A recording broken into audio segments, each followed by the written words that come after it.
ថ្ងៃទី1មិនមែនរងចាំថ្ងៃមួយ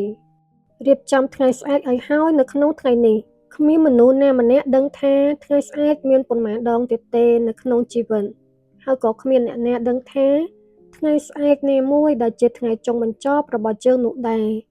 មនុស្សយើងគួរតែមានគោលដៅជីវិតដឹងច្បាស់ពីអ្វីដែលយើងចង់បាន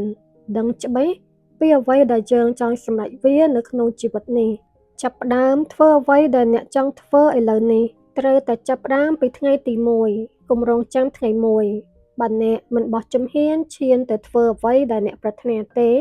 គ្មានថ្ងៃអ្នកអាចទទួលបានអ្វីៗតាមក្តីប្រាថ្នារបស់អ្នកឡើយគ្មានពេលណាដែលល្អជាងពេលចាប់ផ្ដើមធ្វើអ្វីដែលខ្លួនចង់ធ្វើនៅពេលនេះទេ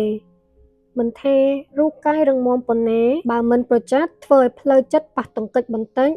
នឹងត្រូវជំងឺវាយលុកបានពេលដែលជំងឺឆ្លងចូលក្នុងខ្លួនរូបកាយក៏ប្រែជាខ្សោយនៅពេលដែលរូបកាយខ្សោយអារម្មណ៍របស់អ្នកក៏ធ្លាក់ចុះនេះជាបញ្ហាដែលមិនអាចធ្វើអ្វីបានទាំងអស់ព្រោះតែកម្លាំងកាយនិងកម្លាំងចិត្តគ្មានថាមពលថ្ងៃមួយគ្មានទេ